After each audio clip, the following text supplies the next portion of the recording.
All right, good morning, everybody. I've got Cameron on the line, and it's time to do the WTF CNN.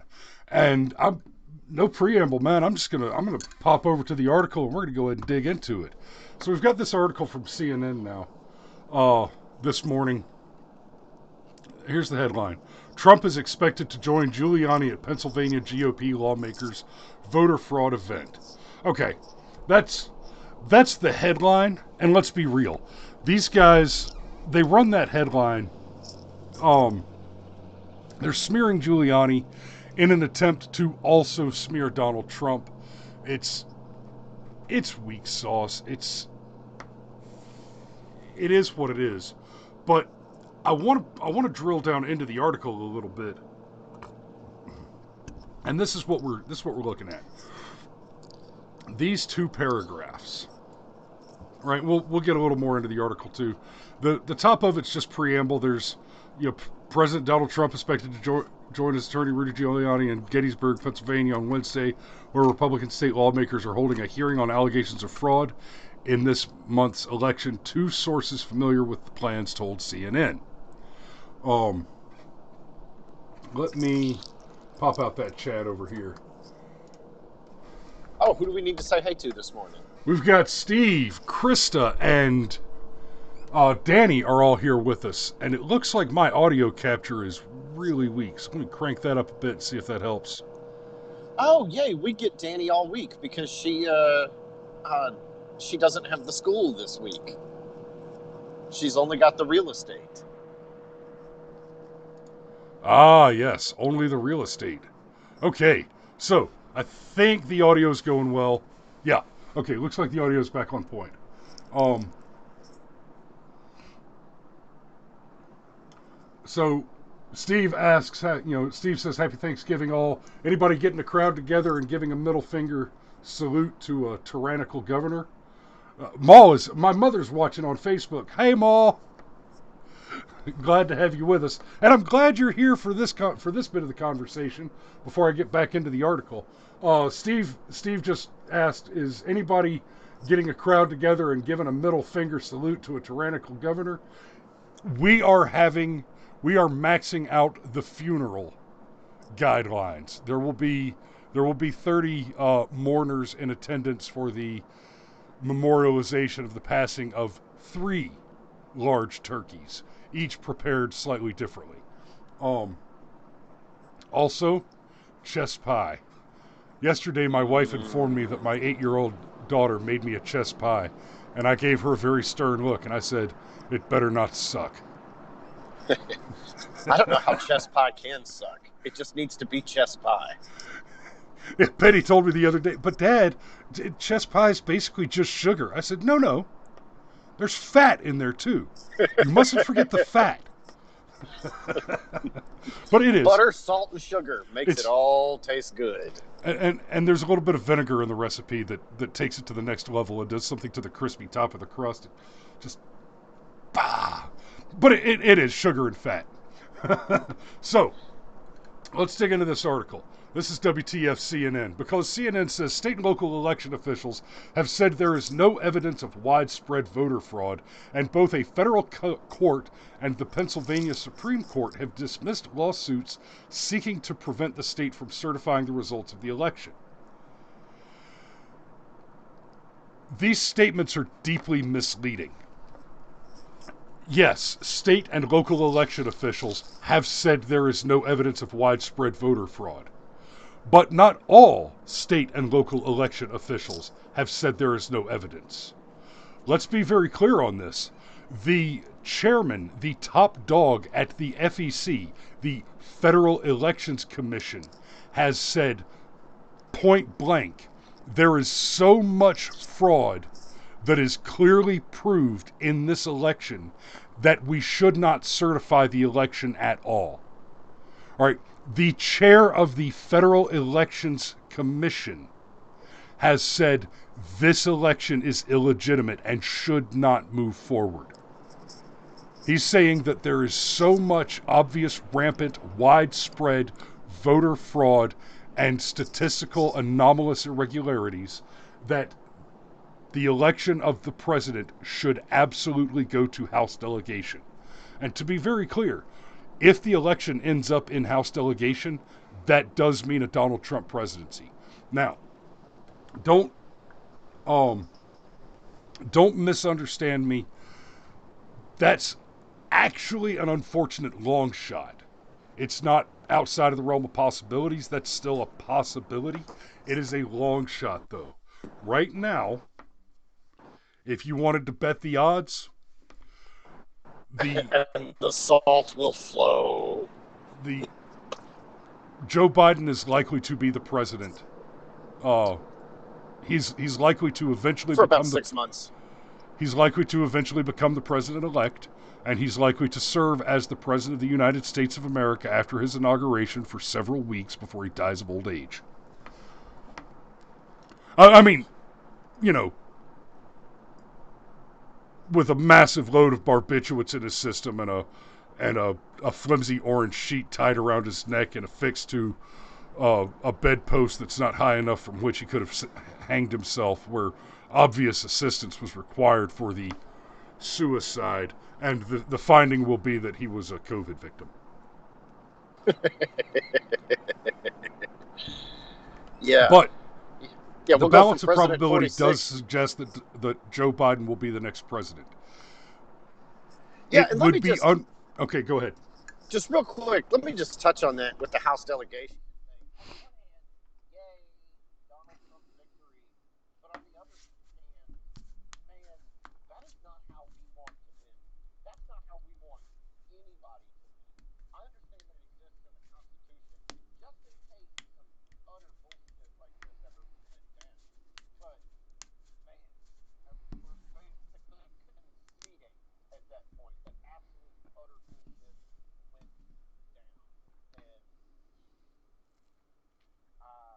Well, I mean, if we end up in House delegation, then what that means is that the U.S. election system can no longer move forward, and that it must be replaced going forward with a different system.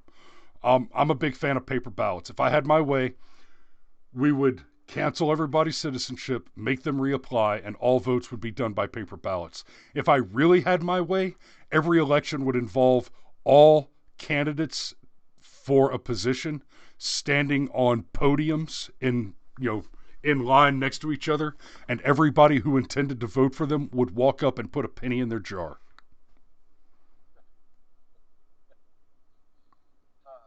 At the end of that time, at the end of that time, let's say you've got 5 candidates for president. After the 5 men have stood there and everybody's dropped a penny in their jar, you set the jars next to each other. You'll have a few that are clearly less than the other ones, and then you count the 2 that are fuller. If you've got one that, sometimes that'll be, oh well, this is clearly, there's 4 inches more pennies in this jar than the nearest competitor. That's game over, right? So, but here's the point with this. These people think you're stupid. They think you're stupid, and they're calling you liars. And they're lying to make their claim. The claims that they're making, the evidence that they have, that they're putting forward as evidence, is falsehood. That first sentence right there, state and local officials have said there is no evidence of widespread voter fraud. That is technically true. But it's a half-truth, because state and local officials have also said there is extraordinarily compelling evidence of unbelievably widespread voter fraud. But in this sentence, they're picking and choosing which state and local election officials to refer to. And then we get down here, Trump and Giuliani have made baseless allegations of fraud in the election and delved into conspiracy theories alleging a plot to rig the vote, all of which have been refuted by state and local election officials across the country, as well as the top cybersecurity official at the Department of Homeland Security. Trump fired that official, Chris Krebs, after he co-signed a statement declaring the 2020 election the most secure in U.S. history. Now, before you say anything else, Cameron, just bear with me a minute. Here we go. This is from MSN, okay? RNC chair says 11,000 people have come forward with voter fraud claims. I want you to take a look at that date, 11/11/2020. Okay, so we're talking barely a week after the election, and we've got over 10,000, 11,000 affidavits alleging incidents of various types of voter fraud. So this claim here, right? Now this, Cameron tried to hem me up over this earlier. This claim here about the 2020 election, the most secure in U.S. history. This is not a claim being made by CNN Politics. This is a quote from CNN quoting someone who made this claim. But here's the point. They're using this claim as a supporting pillar of their argument that there was no evidence of widespread voter fraud in an election where Chris Krebs says Chris Krebs' co-signed statement declares the 2020 election the most secure in U.S. history. The most secure election in U.S. history, and I am to believe that Joe Biden won more votes than Barack Obama. I am to believe that with hundreds of precincts in Wayne County reporting thousands of mail-in ballots with no in-person votes and no registered voters, I'm to believe with tens of thousands, because let's remember, those 11,000 affidavits that the RNC chair is talking about are in addition to the others. So I'm to believe that all that, and there has been nothing suspicious going on. We've got reports in Georgia of mail-in ballots being counted as mail-in ballots where the ballot is uncreased and machine stamped, right? We have our Georgia officials like Secretary Raffensperger and Governor Kemp saying we're going to do an audit, and then the audit is, we're just going to count all the fraudulent votes over again without doing any signature verification. And we talked about the signature verification thing yesterday, and how signature verification doesn't throw out individual fraudulent votes. It's signature verification offers evidence that a block of votes were cast illegitimately, whether it's that they were cast in violation of the law, they were cast by ineligible voters. Like one of the big data points that's being shown is there are thousands of ballots which were cast in Georgia as mail-in or absentee ballots, where the address on the ballot is a commercial address and just is either. I think the guy said there were a couple of thousand ballots where the address was a commercial address and they just added something like apartment B to the commercial street address, and there's not, and these are places where the Voter Integrity Commission, I think is the name of the organization, something like that. They verified that we're talking about a commercial address that does not have a residential component attached to the top of it.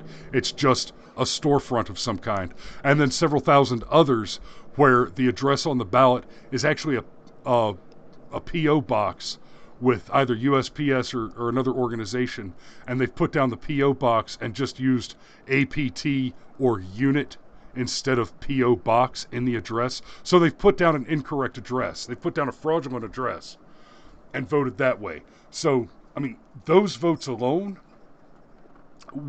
we've already seen Biden's lead decreased by about 5,000 votes through the recount. And part of that was, we just didn't count these votes. 3 SD cards just suddenly turned up in the back of a Buick. Like, I mean, I said it on the show before, right? They're just going to find votes in the backs of cars, just randomly hiding somewhere. And they did. So, hey, we've got a new guy, Mighty. Looks like we've got a new troll. Trump's own appointees and his administration were the ones who said The election was the most secure in U.S. history. Okay, Mighty Mighty, I just covered that. He fired that guy, and the fact that that guy told an obvious lie by saying that it was the most secure election in U.S. history, Oh, I'm that's so grounds sad. for firing. I wish I was CNN at my correctly machine. reported it exactly that way, 100% accurately. CNN's 100% accurate. Wow. Okay. I think Mighty, you should be in the attic. To be very clear, the Attic is a comedy club in downtown Atlanta, and I think you might do very well there with your brand of, uh, what do we call this? Ironic misquoting, ironic misstatement. Well played.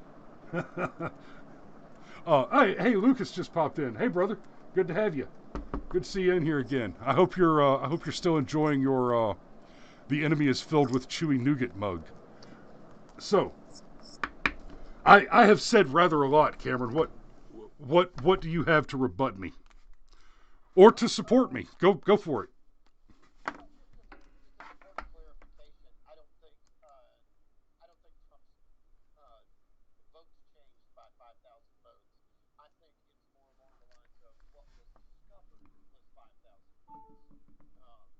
You're correct. You're correct. There were 5,400 votes discovered, and in one of those counties, it increased Biden's margin by 30 votes. Correct.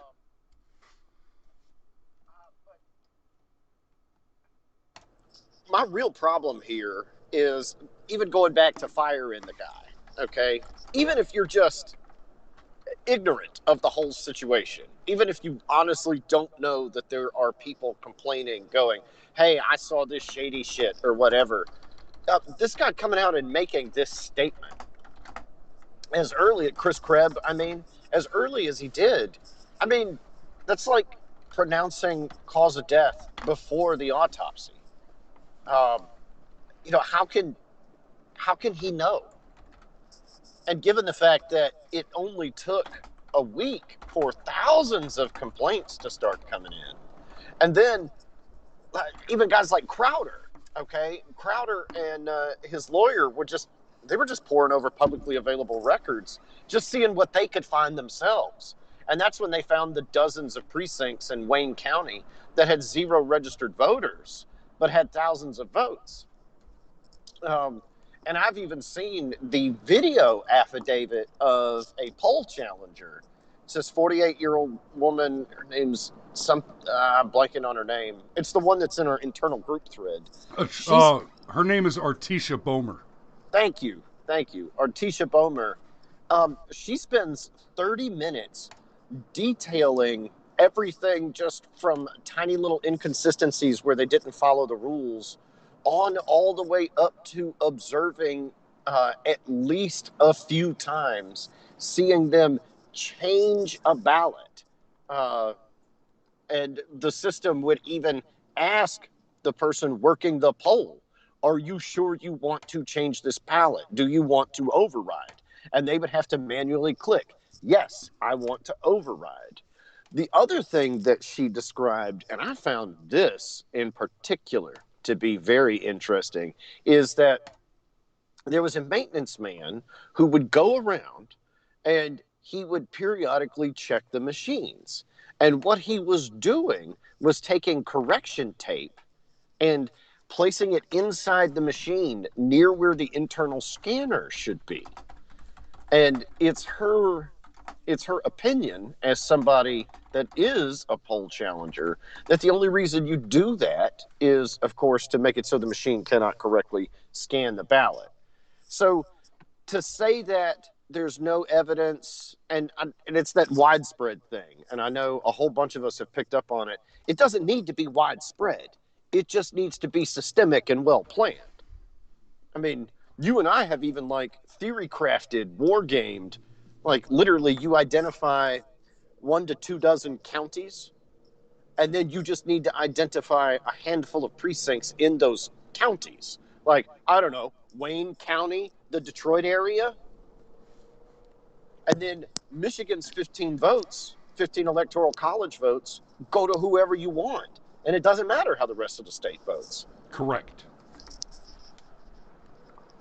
Now, Temple has a theory that I think um, is worth discussing, and that is what likely happened here is that the Democrats changed the rules at the 11th hour because they understood they had a stronger ground game. They would be able to go out and get people to mail their ballots in, people that might otherwise not go to the poll. And that's possible. And I think you could even still call that cheating, even though legally it's not cheating, but ethically it's cheating. Oh, yeah, by the way, we're going to totally change the rules at the last second to give ourselves an advantage. Oh, no. Whoa. It is cheating legally. There are rules, and that's one of the challenges that's been brought to the, or that's on its way to the Supreme Court, is, excuse me, there are rules in place. There are laws which explicitly forbid changes to the rules like the ones we've seen this year. That's another one of the challenges. Not that the votes themselves were fraudulent, but that the changes to the rules were unlawful. That was part of the, for example, in Pennsylvania, where they changed the rules, just a couple of weeks out. They decided, okay, for our elections, we've decided that we'll accept ballots that were mailed 3 days after the election, and we'll accept ballots without signatures. And we'll accept ballots without postmarks, right? So, and that's where Alito said, no, you won't. And they said, screw you, we're going to do it anyway. We don't even care if we got a court order from the Supreme Court to cease and desist in the obvious violation of the law. And in that particular case, there were two major violations. One, the law forbids the changes to be made late in the election process, like those changes were made. And the other one, and this is the more important of the two, the changes were made by a court in the state, by a Pennsylvania court. Well, the changes were made by elected officials who were part of the administration, and then upheld by a court in Pennsylvania. But these are changes to the law, which must be done by the legislature. The legislature, the state legislature in Pennsylvania, did not make those changes. And so, even if there were not a law explicitly forbidding changes like that, or changes of any kind, to be made to the process late in the game, late into the process, those changes would have to have been made by the legislature, and they were not. So this is not a case where they've done something that's perfectly above board, legal, lawful, and within the confines of the rules, but it happens to be a thing which meets all those parameters and is still shady. No. This is a case where they did something that's shady and is also incredibly illegal. Yes. And when I say incredibly illegal, there's a violation of law, there's a violation of legal process, right? The law says you can't do this. And then, if you want to do this, it has to be done by the legislature, but it's too late for the legislature to do this. So there's a violation of the law, violation of legal process, and then the Supreme Court came in and said, no, you will not do this. You will segregate those illegitimate ballots, and they will not be counted. And they went ahead and did it anyway. So you have a hat trick of crookedness going on here. Broke the law. If they had done it early enough for it not to be breaking the law, they did it wrong, and then they violated a court order in order to break those laws. Yeah. I mean, good Lord, you ignore the Supreme Court? That's, well, I'll give credit where credit's due. That's ballsy. It rhymes is criticizing me. WTF are you talking about? No one is accepting ballots mailed after the election. Ballots mailed before the election, but received after the election were accepted. Like military votes, shame on you. No. What? No, it rhymes. You're simply mistaken. You're making a false statement. Yeah, you need to go back and do some research, sir. I think Jordan Peterson said it best when he said, well, read more.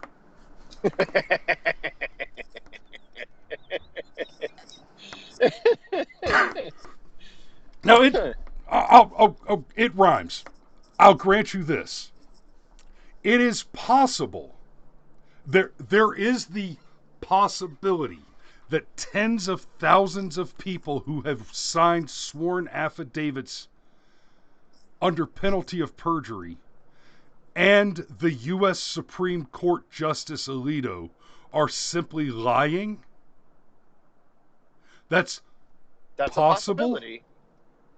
but I can think of other things that are more possible, like that they're not. Because let's be clear. If you allege that there's some if you allege that you have a bunch of people that the Trump team and these thousands of affidavits and a Supreme Court justice or three and a bunch of other politicians and all the news outlets that aren't straight up legacy cartel media, if you allege that all of those people are lying about a grand conspiracy to commit voter fraud, then what you are alleging without evidence is that there is a grand conspiracy to allege a grand conspiracy. Dude, maybe you should turn the phone number back on. People like that should be able to call in.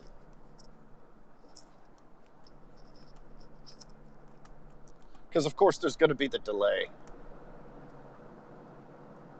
Lucas says it's like flipping a coin 10,000 times and it lands heads every single time. Correct, Lucas, and that doesn't happen except in Rosencrantz and Guildenstern are dead. Yes. Yeah, and it's just, when you put it all together, we talked about this earlier. If there was like one precinct that showed 0 registered voters in Wayne County, human error. Somebody messed something up. But dozens? Dozens. Yeah, no, I'm sorry. That's dozens of precincts with thousands of ballots, no in-person votes, and no registered voters.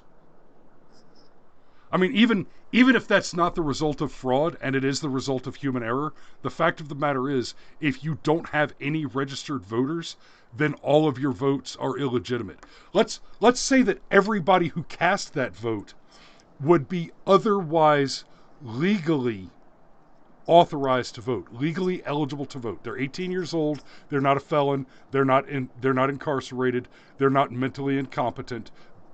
Right? They're not a child. Right? They fit into the roughly 2/3 of Americans that may be legitimately eligible to vote. There is another factor that makes you eligible to vote. That is being registered to vote. If you show up at the polls in almost all precincts in the United States and you are not registered to vote, you're not eligible. That is a factor in your eligibility. Yeah, and of course nobody wants to disenfranchise legitimate voters. Nobody. Even if the vote goes against what I would say, it's the correct path, even if my side loses. But that being said, you reach a certain point where if you have dozens of these precincts with 0 registered voters, in order to protect the integrity of the process itself, I think that I think those need to be thrown out. Just, if nothing else, as a lesson. As, look, you have to make sure your shit is wired tight. Otherwise, you can screw it up.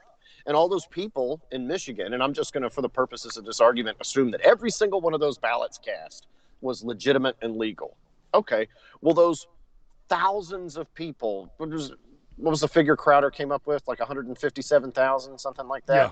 Well, okay, like that 157,000 people need to be furious, not with guys like us and not with the Supreme Court if it goes there.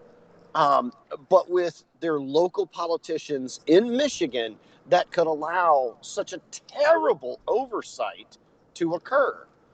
I mean, this is not like I walked out the door and forgot my wallet.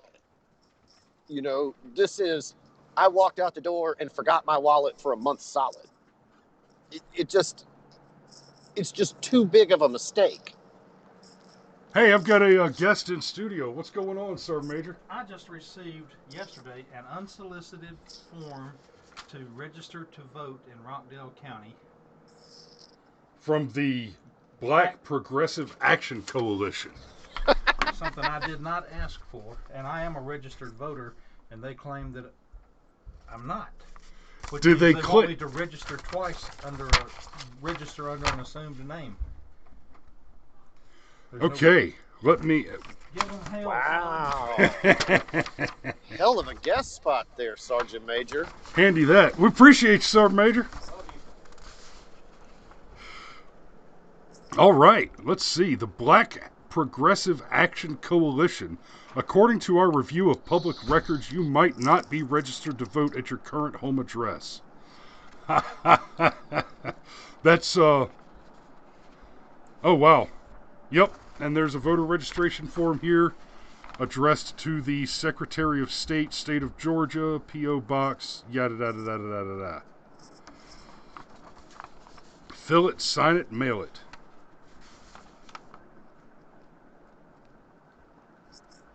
Do not fold, staple, or tape. Wow. Wow. There's that.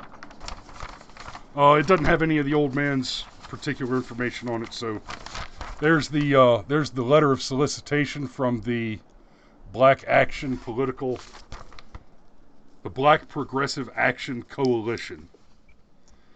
Dude, we should. And there's the mail-in registration form. We should try and form packs and shit like that with similar names, only replace the word black with white, just to see, just to get them rejected. Yeah. Like, the trolling would be amazing. In fact, you know, if we were to do that, the correct thing to do is to find a list of registered PACs, right, and look for all of them that have a name like this, like Black Progressive Action Coalition.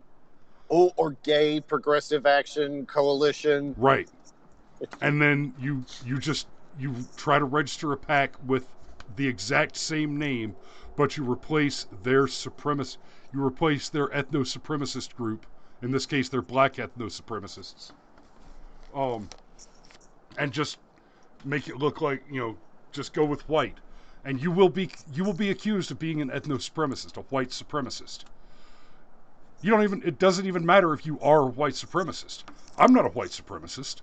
I'm a supremacist.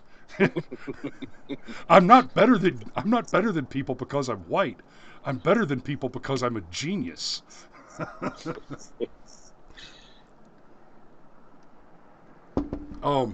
That's a whole thing to go down too, by the way.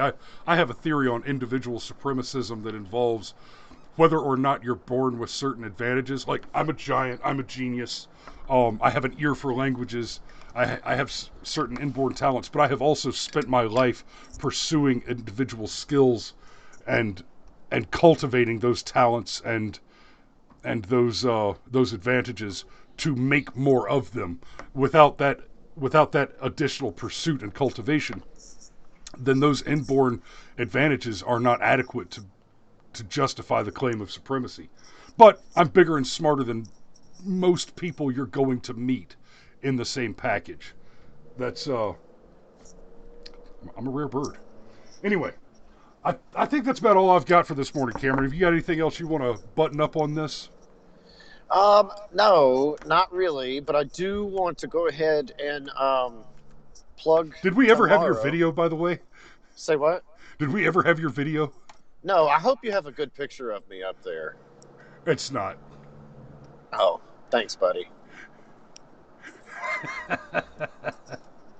But please, we're going to be doing a a Thanksgiving special. It won't be quite as early, but we are going to go live, and we're just going to discuss the true story of Thanksgiving, because Oh, that's one of the.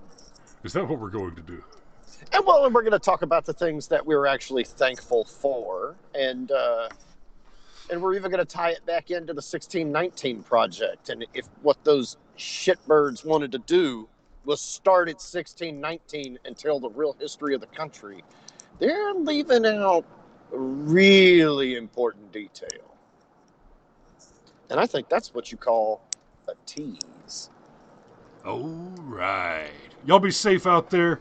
I hope you have a great turkey day. We'll see you for a little bit tomorrow at some time. Keep an eyeball out for notifications. If you're already subscribed and you haven't clicked notifications, go click notifications. If you are not subscribed, help us grow the channel. Go click that subscribe. If you're watching on Facebook, Mom, make sure you click the follow button. Well, no, Ma's commenting, so I know that means she's already following us on Facebook, because I've got comment moderation turned on Facebook. I don't want random trolls to pop in without paying me. And you can pay me in follows and likes and clicks and shares. Get eyeballs on the material. Once we get through all this election crap, yeah, and find us on Locals too. You can go on locals.com and go to the Brushfire Mind and join us there. That's direct support for the channel, and we appreciate the hell out of it. So we're also on Parler and Facebook and Twitter. I ain't gonna lie, we're on Twitter because I can use it to plug the channel. I don't get on Twitter much outside of researching search engine optimization and plugging this channel on Twitter, which has seemed to be quite effective, actually. So, Oh, see, I wish I could say I was that noble. I totally troll like AOC and Bernie Sanders and Elizabeth Warren on Twitter. I do. and do me a favor, guys. Start leaving comments under videos. If there's something we talk about in a particular video that you'd like us to expand on, please let us know. If you want to hear more about X, Y, and Z, if we're talking about voter fraud and I bring up Rasputin to make a colorful analogy, and that interests you, let me know and we'll talk about Rasputin and whatever. Let me know what you want to hear from us, because it's one thing for us to keep coming up with ideas about what to talk about, what to do shows about, and we've got some more creative stuff coming now that the election news cycle is about to be winding down more, and we can get back to what we really love to do. No, don't get me wrong, politics is my favorite sport that doesn't involve guns. But yeah, Often. but we actually try and be more philosophy based instead of just like a current events news show.